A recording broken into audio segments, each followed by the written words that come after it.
Saludos, buenos días. Aquí estamos en miércoles, es la mitad de la semana, una semana muy activa, con muchas informaciones. Y aunque para muchos parecería como reiterarnos cada año, yo creo que nosotros tenemos que hacer un balance de nuevo también este año con algunos elementos importantes, elementos nuevos, algunos avances, muchos diría yo. En esta semana y a la víspera, señores, del 25 de noviembre, el 25 de noviembre declarado como el Día Internacional de la Eliminación de la Violencia contra la Mujer, que nos coloca necesariamente a hacer una miradita, una retrospectiva en términos de la historia. ¿Y de qué hablamos nosotros? Hablamos de esos años difíciles para República Dominicana, también para América Latina, y lo que ocurría al influjo de algunos acontecimientos políticos en 1959, con el triunfo, por ejemplo, de la Revolución Cubana, y lo que ocurría en estos países plagados de gobiernos dictatoriales, donde las mujeres, bueno, pues jugaron su papel y lo jugaron y lo hicieron con su vida. Por tanto, ese 25 de noviembre de 1960 a nosotros nos llena de mucho orgullo, y sobre todo la referencia que se hace de la fecha, que para estas generaciones pasa como sin pena ni gloria, sin darse cuenta lo que implicó, por ejemplo, para las mariposas, para Patria, Minerva y María Teresa, que fueron nuestras heroínas, además del chofer que con mucha conciencia de lo que se jugaba y con una solidaridad extraordinaria por estas mujeres que en ese momento jugaron su papel político, pues sabía perfectamente lo que ocurriría en ese momento. Yo creo que el asesinato que desató muchas protestas en República Dominicana, las hermanas Mirabal pronto se convirtieron en un símbolo latinoamericano que termina reivindicándose con ese llamado del 25 de noviembre como el Día de la No Violencia en contra de las mujeres. Y bueno, la reflexión es válida porque nos encontramos en estos días con unas cifras que te dicen, por Dios, 70% en el caso nuestro de las mujeres reciben violencia de alguna manera.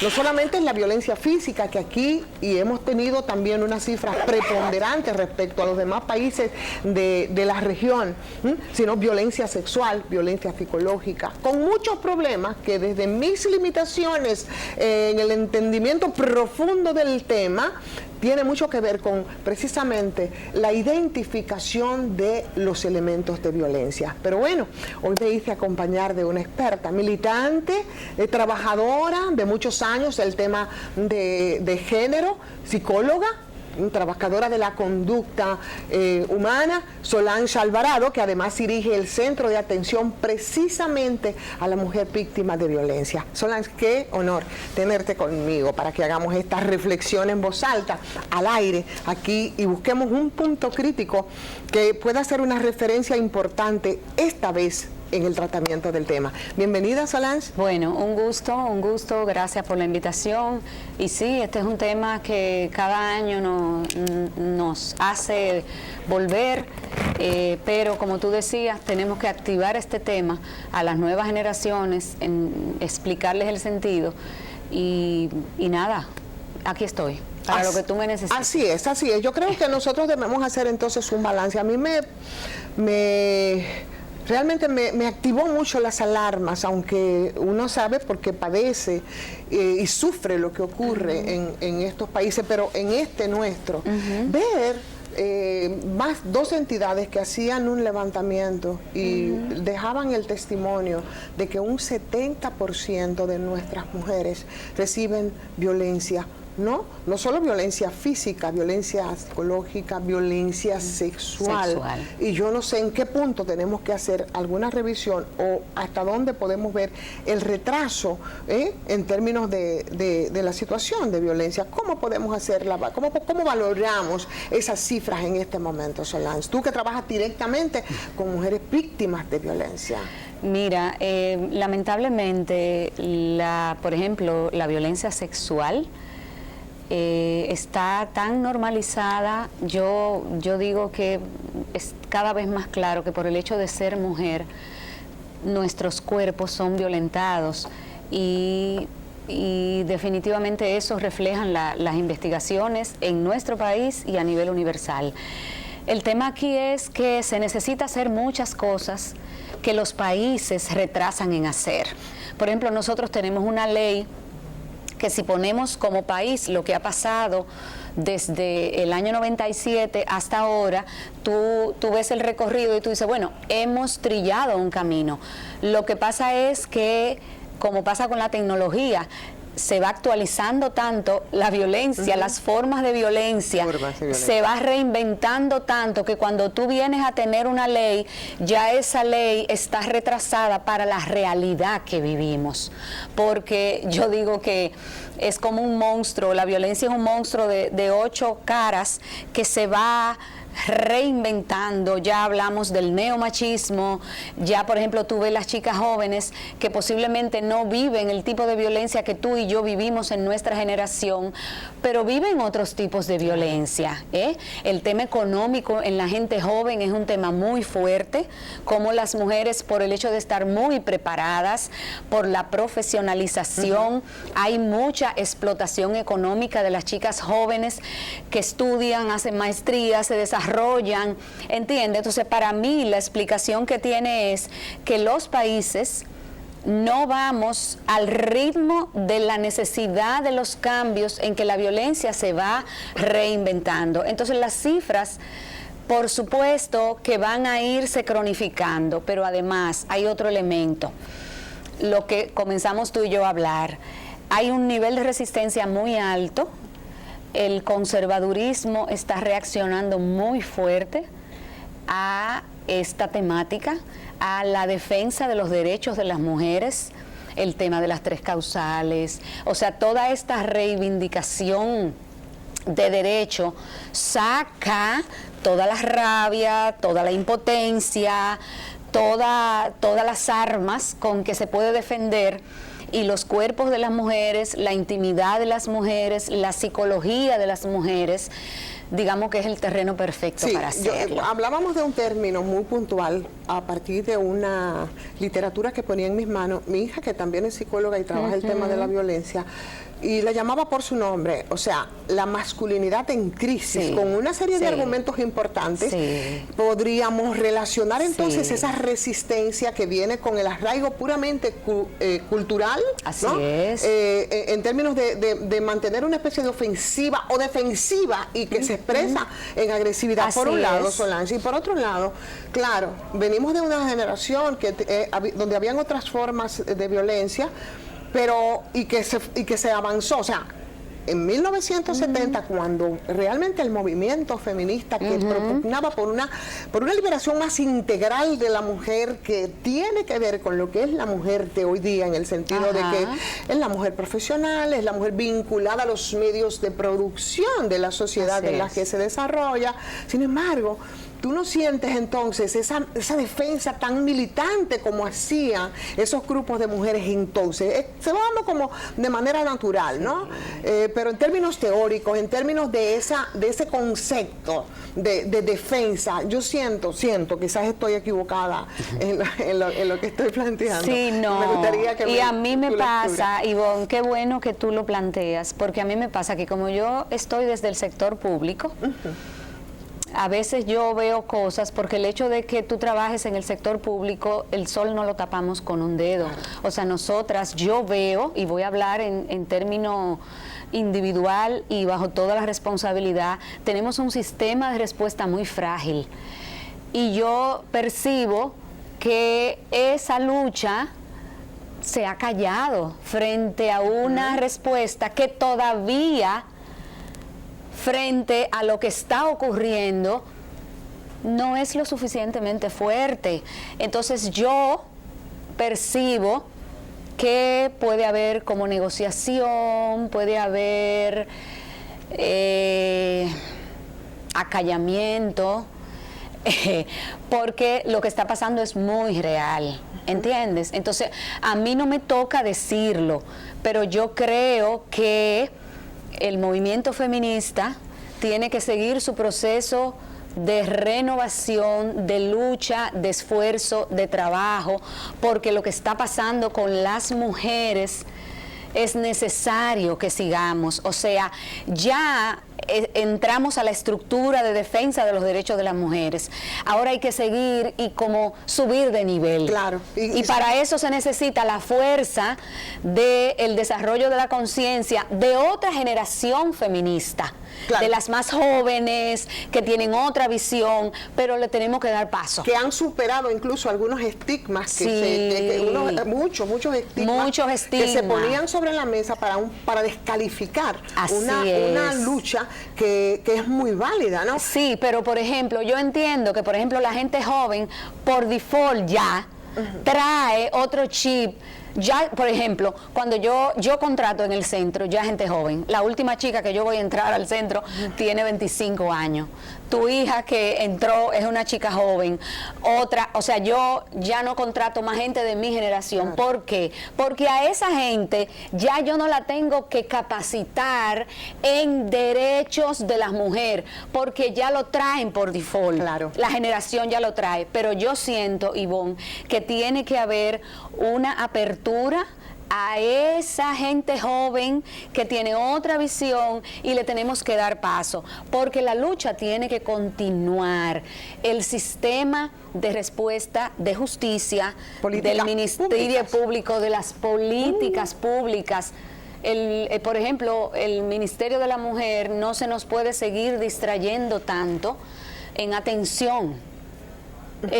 Las políticas públicas que ya necesitamos. En mercadearse, por Dios. ¿Entiende? Entonces, es como que ya estamos en el momento de una renovación de toda esa capa de mujeres, de todo eso que hicimos. Entonces, esto es como la Operación Coral, el 5G. Sí. Tenemos que hacer el 5G de la defensa de los derechos de las mujeres. Es como también muy parecido a lo que ocurría aquí, por ejemplo, porque tú no puedes desvincular el término de las mujeres, de sus derechos y de esa necesidad de acompañamiento. Nadie pretende estar por encima de nadie, pero por debajo tampoco. Claro. Un problema de subordinados y subordinantes que se ha distorsionado en el tiempo con elementos puramente políticos, ¿no? En un momento social, político determinado y el comportamiento que eso implicaba y ese avance y cómo se ha ido entonces un poco desarrollando. Por eso hablamos de esta generación, de la conciencia que hemos tenido, de lo que ha costado, porque ciertamente y quiero, y que me perdonen los televidentes porque voy a hablar en primera persona, que no lo prefiero ni lo hago normalmente, pero yo sentí en algún momento de mi vida que yo era una inadaptada. Así es. Una inadaptada, y pienso que es mi generación, ¿no? Por esos cambios que se pusieron, de la tecnología, de ya esa fuerza bruta entonces del hombre, que es parte de la crisis que en este momento está viviendo, porque ¿qué es lo que le hace la diferencia y le da la fortaleza al varón? Vamos a decirlo con toda claridad, es su fuerza física. Sí, y privilegios que la cultura le da. Es su privilegio. El permiso a matar. O sea, quien le da, o sea, nosotras las mujeres no tenemos ese permiso. Física, la tecnología ya la ha ido sustituyendo, entonces se ha quedado sin herramientas. Esa es la verdad. Entonces ahí está, con ese mismo proceso, por ejemplo, respecto al tema político, también el tema de los derechos de la mujer. Yo me estoy refiriendo con relación a las nuevas generaciones, ¿no? Que si bien es cierto, son una expresión de esas luchas y de esos cambios, porque ya la mujer es más profesional, ya la mujer trabaja, ya tiene niveles de independencia económica que le garantiza otras independencias, pero esa conciencia de derecho, de violencia, de identificación de esa violencia, que es un punto donde me gustaría que nos detuviésemos, porque me parece que es fundamental para el combate a la violencia y a la agresión, en la que tanto el agresor como el agredido, pienso que los primeros elementos de la violencia no los identifica y los pone como, los ve como normal, y ahí comienza el ciclo. Sí, sí. Mira, qué bueno que pones el tema. Y aquí voy, digamos que desde el punto de vista clínico, porque la dificultad a la identificación de las señales viene dada por la forma en que se mueve, en que ocurre la violencia. ¿Qué ocurre, Ivonne? Aunque nosotros tenemos un neocórtex desarrollado, o sea, nuestro cerebro, el cerebro humano, digamos que es la mejor versión del cerebro animal. Pero nosotros aquí atrás, en el inicio de la cabeza, mantenemos ese cerebro rectilíneo del lagarto. ¿Ves? Entonces, ¿qué pasa? Cuando tú recibes un ataque, que tú vas por la calle y a ti te asaltan, ese cerebro responde y tú te defiendes. O sea, aparece esa imagen tan usada de el primate, el animalito responde a un ataque de una fiera y se defiende. Por sobrevivencia. Por sobrevivencia. Claro. ¿Qué pasa con la violencia? Que la violencia no ocurre así, como un ataque. La violencia ocurre de manera sutil, de manera suave, tiene dos características. Va en lo que nosotros los clínicos llamamos en intensidad creciente, o sea, va apareciendo como pequeñas formas y va subiendo en intensidad. Si lo vemos desde la violencia física, que es la que la gente más identifica, es que primero es como un toque, después es un pellico, después es un empujón, después una patada. Cuando tú vienes a recibir la patada es que tú caes en cuenta de cómo comenzó. Y eso, Solange, porque quiero que me lo desarrolle más ampliamente. Ese toque con el que se comienza y ese pellizco, que es el que pienso que hay dificultades para identificar como inicio del ciclo de violencia, que me parece muy bien como herramienta para que las mujeres la conozcan y los hombres también. Vamos a verlo ahora al regreso de la pausa. Okay.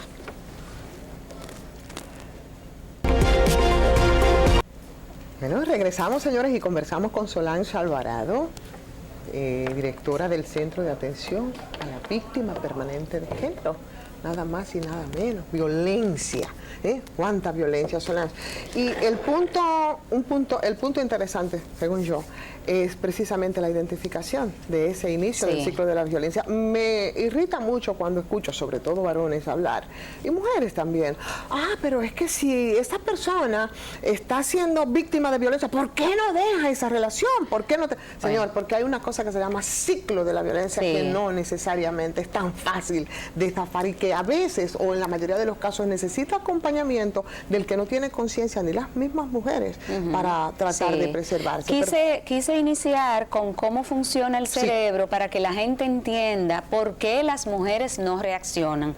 O sea, no es un ataque fuerte, inesperado, es un ataque paulatino, despacio, como el ratón que sopla y muerde.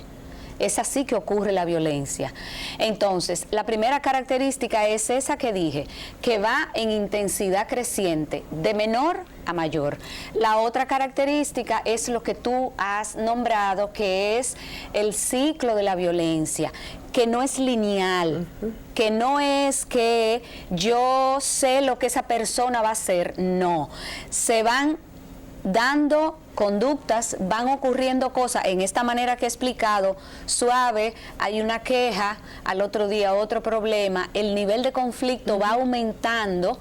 Cuando sube suficientemente la tensión, viene lo que llamamos la explosión, que es un pleito, algo que salió de control, y ahí viene el grito, la ofensa, el golpe, la humillación, pero el ciclo continúa.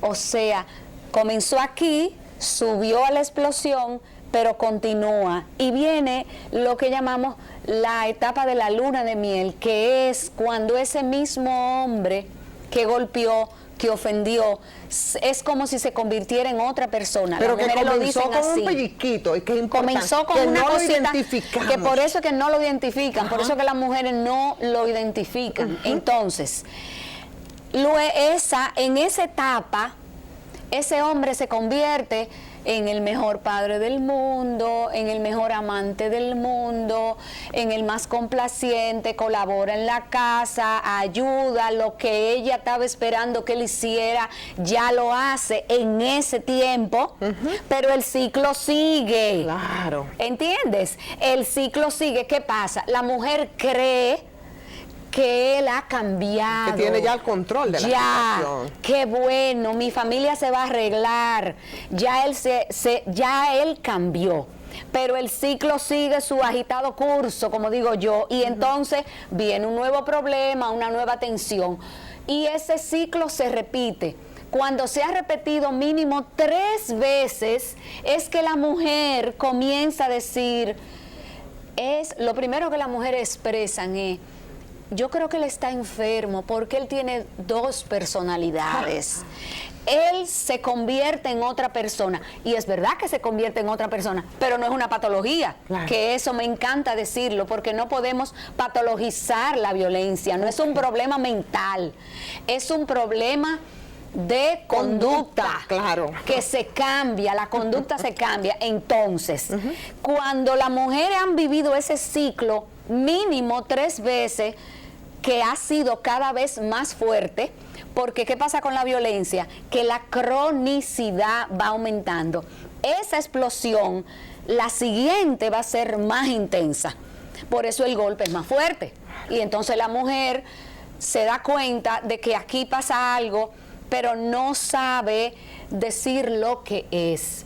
Entonces, ¿qué ocurre? Ya explicamos cómo pasa. Si a eso tú le unes, Ivonne, y la gente que nos está mirando, si a eso tú le unes una idea acerca de las relaciones y una idea acerca del matrimonio y una idea cultural acerca de lo que es ser pareja. Y usted tiene que aguantar porque sus muchachitos y la estabilidad emocional. Que lo más importante son los hijos, que la familia es la base de la sociedad. Y responsable de todas las desgracias de la sociedad también. Te dan esos sentimientos de culpa, es que la carga es seria. Yo siempre me gusta decirle a la gente que en la familia ocurren las peores violencias. No estamos satanizando la familia, estamos diciendo la realidad.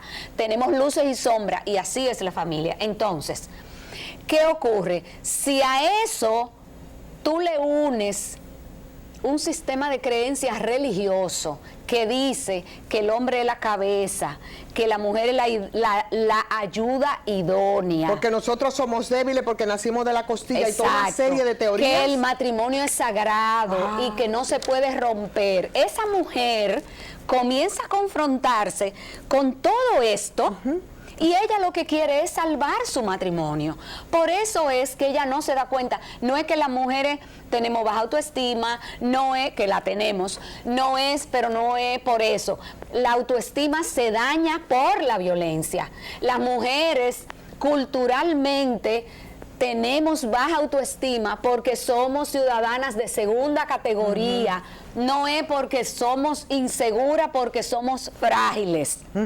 Las mujeres no somos frágiles. Las mujeres vivimos en condición de vulnerabilidad, lo cual nos hace más fuertes, pero eso genera daño a nuestros derechos y daño a la salud mental.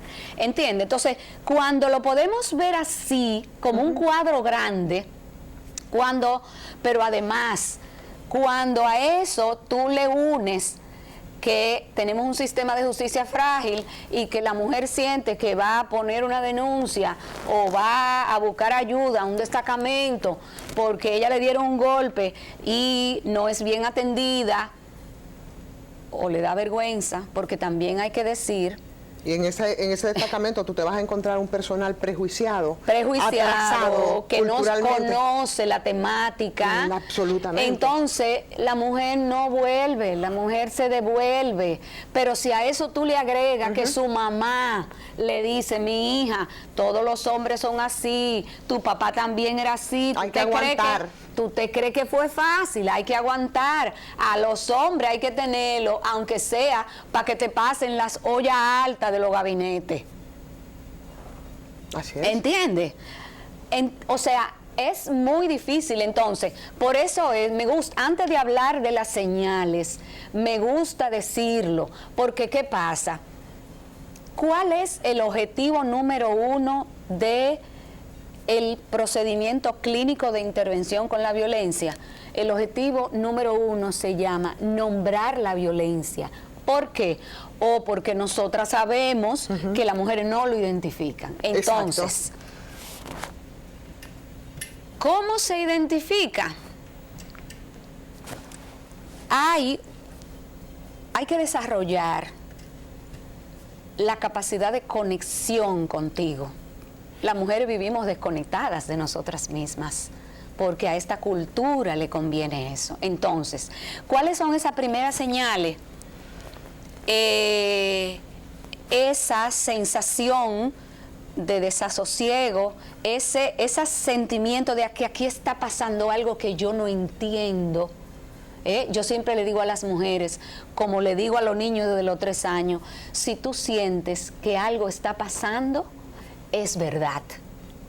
¿Entiende? Entonces, decirle a las mujeres, cuando hay ese sentimiento, eso que uno siente como en las tripas, eso de que aquí está pasando algo, yo no sé lo que es, pero está pasando, créelo. Entonces, vamos a seguirle la pista. Que eso que está pasando es el inicio de un ciclo violento en una relación. Exactamente. Entonces, esos primeros indicios nosotros decimos que son de control, expresión del control. Por ejemplo, el tema de los celos que tú mencionaste ahorita, que las mujeres sepan que el celo no es amor. Exacto. Que el celo es control. Entonces, la conducta de celo es una señal. Es sentido de pertenencia, que también es complicado. De apropiación.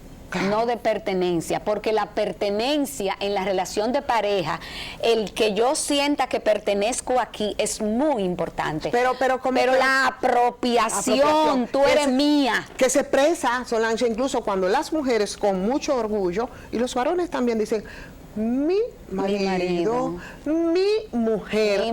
Pero las mujeres se sienten felices porque sí, yo soy su mujer. Entonces a eso o sea, como si te pertenecieran.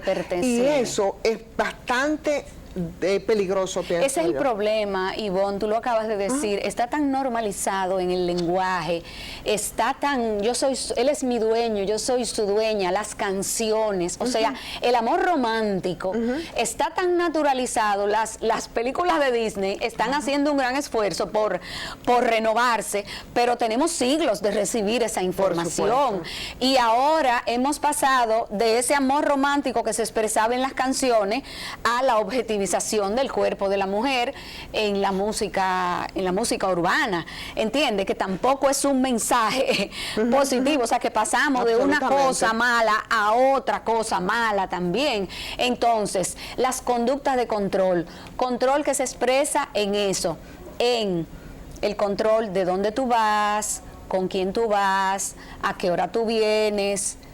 La infantilización, yo te llevo, yo te cuido, esa interpretación que hacemos las mujeres de conducta de cuidado. Me quiere tanto que me quiere cuida, tanto, me que me quiere llevar a la universidad, que me quiere acompañarte al trabajo, eres una adulta. Todo eso son elementos para la alerta, de la violencia. Alerta. Así es. El tema de la ropa, el tema de no me gusta esa ropa, o sea, esa ropa que ella se ponía y que a él le gustaba antes de conquistarla, comienza, esa falda está muy corta, esos pantalones están muy apretados, no te ponga eso para ir, no hagas tal cosa. Esa señal, el celular, el control de las llamadas, quién te llamó, el estoqueamiento, el estoquear los likes. Ahora se hace mucha violencia con la revisión de las redes sociales, a quién tú agregas, quién te sigue, quién te da like. La pareja no tiene que estar pendiente de los likes, o sea, eso es una violencia expresada en la modernidad. ¿Ve? Entonces, claro, la posmodernidad trae sus propias formas de violencia. Eso es así. Se expresa. ¿Ve? Claro. Entonces, cuando va aumentando, comienza a haber una sensación, Ivonne, de que te vas quedando sola. O sea, tu círculo social se va como reduciendo. ¿Por qué? Porque ir donde tus amigas, juntarte con tus amigas comienza a ser un problema, y para que no haya problema yo dejo de juntarme. O sea, ejercer ese nivel de libertad que debe tener todo ser humano, mujer o hombre, ese nivel de libertad que es algo tuyo, que tú eso no lo debe controlar ni tu familia, ni tu pareja, ni absolutamente nada, Así de hacer es. ese tipo de cosas con las que no dañas y con las que no te dañas. Así Cuando empiezan es. a controlar eso y Sí. tú no identificas que te están transgrediendo también Sí. esos niveles de libertad individual que tienen todos los seres Así humanos, es. la cosa es bastante Lo que seria. pasa es que eso se complica porque como venimos del sistema religioso, de que eso es egoísmo, ocuparte de ti, juntarte con tus amigas, eso es una cuestión de que tus responsabilidades tú la estás desatendiendo porque lo principal son tus hijos, tu familia, Claro. tu marido. Tu marido. ¿Entiendes? Eso compite con eso, es lo que quiero decir, que no es que las mujeres no quieran, que no es que a las mujeres les gusta estar en violencia,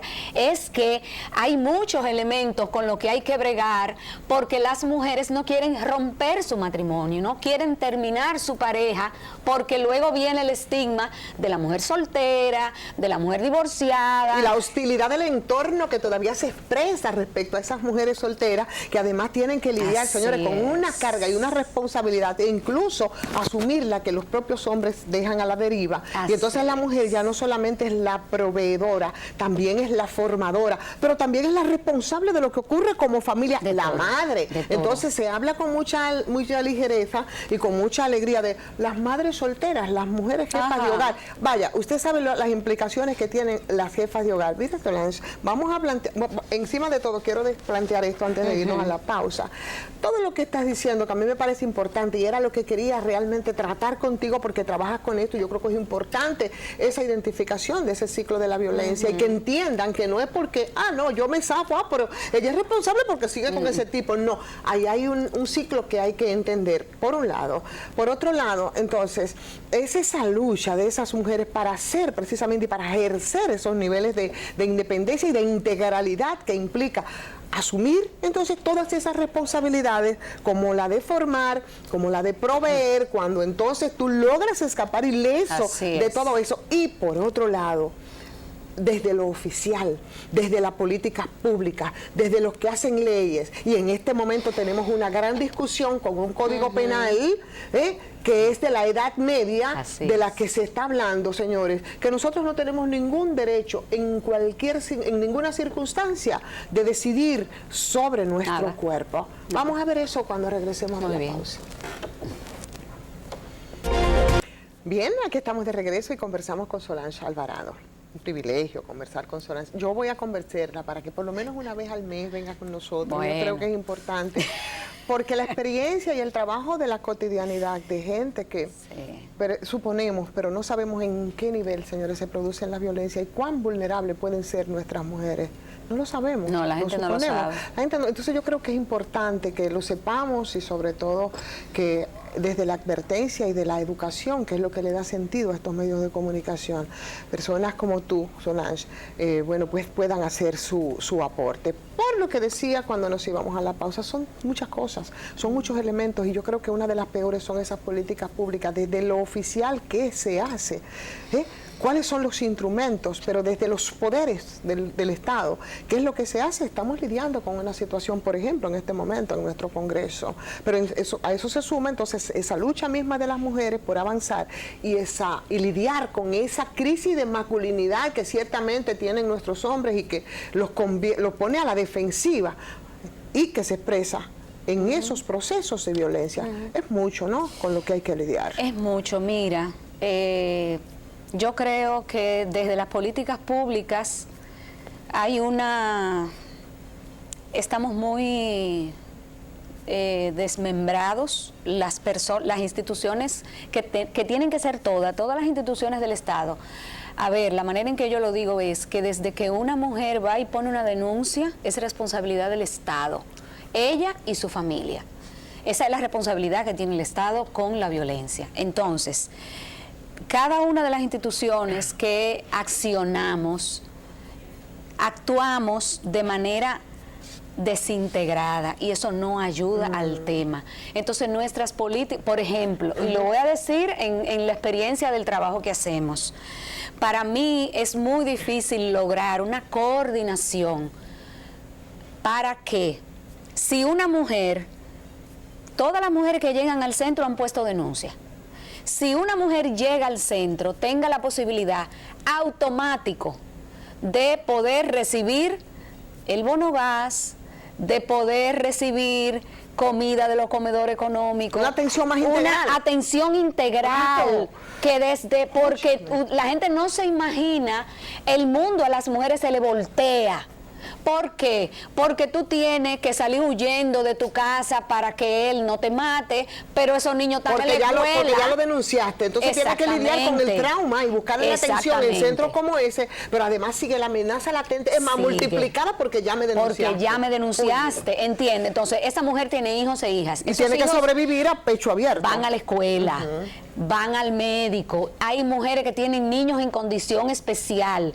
Entonces, el mundo al que se enfrenta una mujer, por eso es que ya yo digo con demasiado respeto y con mucho cuidado, esa campaña que hacíamos de pon una denuncia, sí, tenemos que decirle a las mujeres que pongan la denuncia, pero ¿cómo la protegemos lo después? que se le viene arriba a una mujer después de poner una denuncia es demasiado y no tenemos respuesta para eso. Esa mujer tiene que seguir en educación, en salud, en seguridad a esos hijos e hijas y a ella. Correcto. Entonces, las políticas públicas, yo entiendo que tienen que ir encaminadas a dar una respuesta integral, que ese es el modelo que nosotros seguimos en el centro. Eso por un lado. Esta es una temática que hay que trabajarla con dinero, la inversión. Tú sabes que la voluntad política se expresa en dinero. Así es. Entonces, cuando hay voluntad política, el dinero se guía hacia eso.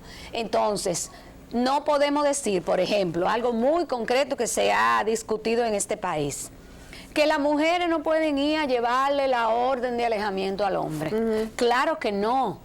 Pero para eso, ¿qué implica? Un chofer, un mensajero, un motor, combustible, una logística que cuesta dinero. Entonces, no es que un procurador o procuradora haga una indicación de desde hoy no se le va a entregar. Bueno, si no le entregan las mujeres, ¿quién va a ir a buscar ese hombre para que entregue la...?